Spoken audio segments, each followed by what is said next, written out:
Hello my dear friends, you're on the Military Summary channel, and this video we're going to discuss the most important events that took place during the previous 24 hours. We have a lot of very interesting updates, so let's start. And first we're going to talk about Ukraine, but probably not about the territory Ukraine itself. We're going to talk about the middle and late military campaign. And the main clashes and the main battle in the middle and late military campaign are not going to take place on the territory of Ukraine itself. It's going to take place on the territory of another state. Of course, there are going to be clashes on Ukraine. There are going to be attempts from the Russian side to cut the Sudzha salient.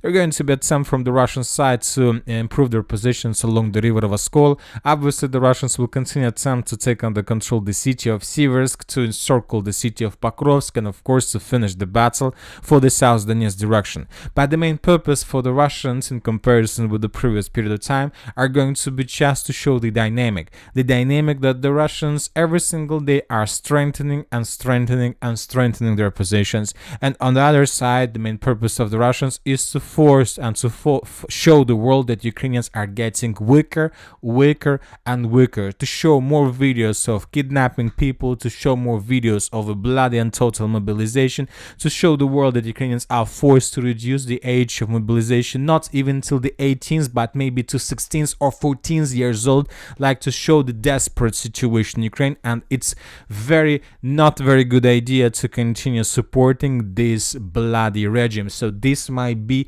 the purpose of the Russians during the next campaign of the special military operation.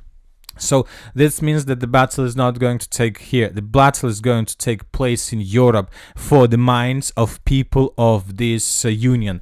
You know that several months ago, Ukrainians were greatly defeated in the United States of America because the anti-war Trump president was elected. We're talking about Donald Trump. And after the 20th of January, he will stop supporting Ukraine, according at least to his words, and he's going to find a solution how to finish the special military operation, which is obviously doesn't fit requirements and needs of the current power in Ukraine. And you know that even if Donald Trump was elected as a president, it doesn't mean that now Europe will start supporting. There are still lots of people, lots of very rich people who will and who wants to continue the special military operation, who wants this war to be endless, because of course a lot of things depends, and it depends on their own, probably even money, who knows. So that's why the battle is going to take place in Europe. Not like it's going to be real clashes, artillery bombardments, and many other things.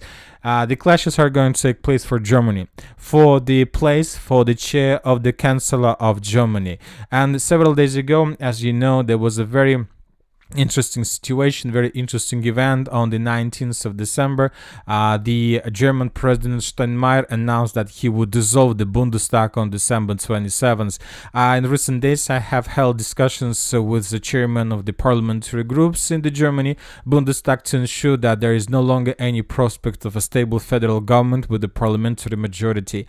So parliamentary elections in Germany will be held on the February 23. So this is the late winter military campaign. The most interesting part is going to take place in January, when we're going to see real clashes between different candidates. This is going to be obviously not a war I'm talking about, but the very interesting political games. And there are lots of parties in Germany, like Alternative for Germany, like Social Democratic Party, like Christian Democratic Union. Every single party has their own candidate. For example, the current candidate Olaf Scholz is from the Social Democratic Party, and people are saying that Friedrich Merz, the Christian Democratic Union, is his main competitor. And when talking about these two candidates, the same story as the United States of America. One of them is against the special military operation, another one is for, and even made some different ultimatums to Putin and Russia, and we're talking about Friedrich Merz. As for Olaf Scholz, I see that he is changing his mind, because on December 20th he had a meeting with Trump. He had a conversation and admitted that the conflict in Ukraine has lasted too long and it's time to find the path to peace. That was stated by Olaf Scholz and by his people around him. Furthermore, according to information we have, Olaf Scholz is planning and trying to find a way how to visit Moscow. Is the German chancellor planning to a visit to Moscow for peace talks? That was asked by Der Spiegel. It is reported that Scholz is pursuing practical goals. First of all, he is seeking to use the possibility improvement in relations between Kiev and Moscow to increase his support support before the upcoming early parliamentary elections, which will held on February 23. Of course, Scholz understands that if he can stop the war, if he can force Ukraine and Moscow to find a negotiation path to lift and every single sanction Russia has, then of course during his rule Germany will start receiving probably a very cheap gas, maybe an oil that Germany used to have before the special military operation. So this is the main place of battle between different chancellors in different parties, and everything depends on this, because if Ukraine lose Germany, Ukraine has already lost in their support the United States of America, but if Ukraine lose Germany, this is going to be the end of the special military operation without any activities even on the territory of Ukraine. So this is going to be very important 3 months, December, February and January, but not from perspective of clashes on Ukraine, but from the perspective who is going to be the next chancellor of Germany. But now let's return back to Ukraine, and let's continue with the situation on the ground. And first we're going to talk about the Sudzha direction. And according to information we have, the Russians managed to improve their positions further in the direction of the village of Viktorovka. Today the Ukrainian sources published another video how they were filming the movements of alleged North Korean troopers, according to Ukrainian sources, and how they were bombing and attacking these units on the territory of the eastern part of the village by the name of Kruglinka. So based on this video we have adjusted this map and we have colored the village of Kruglinka in Russian favor completely. Most likely soon we're going to receive additional updates from different sources about complete control over this territory, including the Minister of Defense of Russian Federation. Also, the Russians have already moved their FPV drone focus in this area, and they began clearing the territory before probably full-scale offensive. On the southern direction, according to information we have, the Russian soldiers also managed to answer the village of Kurilovka. We have the geolocation that shows how the Ukrainians were FPV droning and attacking standalone building in the southwestern part of the settlement, most likely temporary deployment point of the Russian units. So we can see some dynamic in this area as well. For example, this is the picture by the 19th of December. So this is it, and this is it. Yeah, so as you can see, every single day we're receiving more additional advances in this area. So the Russians like attacking the Cherkaska Konopelka, the village, and the village of Kurilovka.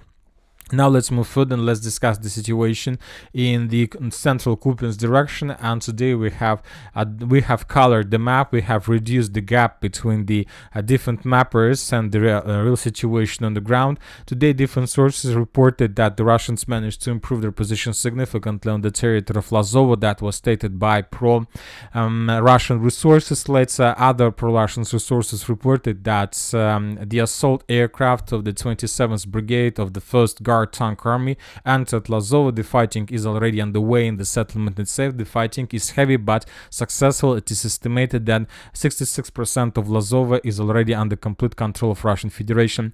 But right before I start making this morning video, the Minister of Defense of Russian Federation reported that as a result of clashes, the village of Lozova was taken by the Russians completely, and now the Russians entered the aspiration space. So this is the map by the end of the 21st of December, and this is the map by the beginning of the 23rd of the 22nd of December. So basically the contested area was colored in Russian favor, and we have added additional block in the southern part of Lozova. Now the clashes for Nova Kuriga, Boguslavka and Zagryzovo are going to start. The Russians will try to cut these salients and to force the Ukrainians to fall back and to shorten the distance with the town of Barova. Now let's move further and let's discuss the situation in the Pokrovsk direction. During the previous 24 hours we got also lots of very interesting updates. We don't have any changes on the ground, but we have a lot of statements and a lot of interesting videos. For example, in this video we can see Ukrainian Leopard tank that Ukrainians sent to counterattack the Russians, but the tank haven't managed even to reach the line of combat contact because he was discovered by the Russians and destroyed. The sources are saying that the Russians managed to enter the village of Zhivorova. The Russians are very heavy clashes in the village of Peshchane. The Russians made several attempts to enter the village of Vovkova. So there are very heavy clashes, and the Russians are pushing and attacking with the broad frontline tactics. Furthermore, according to information we have, the Russians managed to improve their positions along the railways and managed to reach the settlement of Novoukrainka. So the Russians began their offensive operation, and currently everything that is already located inside of this this, let's say, red line is the territory, is the gray zone, and the area of very heavy clashes and battles between the Ukrainians and the Russians. Currently, we don't have any changes on the ground because the Ukrainians managed to bring additional reinforcements and reserves that still have possibilities to stabilize the situation. Furthermore, we got a report that the United States of America announced about additional and another military package, so Ukrainians have enough of weapons to hold the lines, maybe even until the beginning or the end of the, let's say, elections in Germany. And in this video, for example, we can see Russian reconnaissance drone that was flying above the southern part of the city of Pokrovsk, trying to carry out reconnaissance operation. Here we can see the Russians managed to discover the Dragon Tees. Here we can see several different vehicles that were moving through the streets, but the Russians didn't attack them because those cars belong to civilians. As for the Kurakhova, according to information we have, the situation for the Ukrainians is very difficult as well. After the fall of Uspienovka, the Russians began advancing with the purpose to take under complete control this complex dense network of the fortifications in the direction of Yantarne. Furthermore, the sources are saying that in the vicinity of Zelenovka and in the area of Sukhiye Yali, the Russians managed to cross the river of Sukhiye Yali, and now they began advancing in the direction of the settlement of Yantarne, and the Russians began advancing in the direction of the city village by the name of Ulakli along the river. Furthermore, the sources are saying that from the same village, the Russians are trying to move in the direction of Rozliv. So something like this, the Russians are advancing in the direction of this small village from the eastern direction, and most likely during the next hours they will begin doing the same from the south. The village of Rozliv is already semi-encircled from the south and from the east, and the Russians will try to use these opportunities. As for the Kurakhova power plant, currently the Ukrainians are concentrating their forces here, and now people are begun talking about another Azovstal, another industrial zone, but telling the truth, nothing like this is going to happen. The Ukrainians are not going to suicide. As soon as they see that the situation become worse, they will retreat from this territory. As soon as the Russians began advancing in the direction of Dachne, the Ukrainians will leave their positions and they will begin retreating towards the settlement of Andreevka, Constantinople and Ulakli. Also, according to information we have, the Russians are advancing in the village of Shevchenka, and most likely this village might be taken by the Russians in the very near future. You know, that's a very interesting thing. I noted for the previous several days that the pro-Ukrainian map service Deep State stopped publishing any changes on the ground. It's very difficult to understand what is the reason of this. Maybe the situation is so difficult, so before the beginning of New Year, the Ukrainian source doesn't want to let's say ruin the spirit and the moral of Ukrainian soldiers on the ground, or they don't want to show the real truth of the situation on the ground. But it's very difficult to understand. But we see that there is advance, and we see there is a progress, and I think that the situation will take place until the end of the year. The Ukrainians sources will reduce the number of updates that they can publish due to this critical situation. Furthermore, according to information we have, according to pro-Russian sources, the Russians managed to improve their positions from Robotina in the direction of Novodanilovka, and several more tree lines and fortifications were taken by the Russians. So despite the fact that this direction is not the primary, the Russians are shortening the distance and getting closer and closer to the settlements like Mala-Takmachka, Novodanilovka, Novoandreevka. If the Russians continue moving the same way, the main purpose might be to take every single village under control and to semi-encircle the city of Orekhov from many directions, and after that the battle for this defense belt is going to start. Furthermore, the Russians began bombing and attacking the Kherson itself. The Russians start using FABs. We haven't been seeing FABs for a very long period of time, and now the Russians resume the use of this type of weapon. Lots of videos, lots of explosions are coming from these settlements, and some sources are saying that the Russians are planning to cross the river of Dnieper in the very near future and to make an attempt to restore control over the city of Kherson.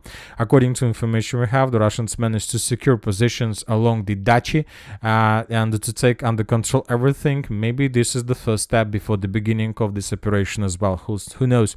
And that's it for the short video. Military Summary channel reminds we condemn any violence in the world. Thank you for watching. Subscribe to my channel, put your likes, join my Patreon, and have a good day. Bye bye.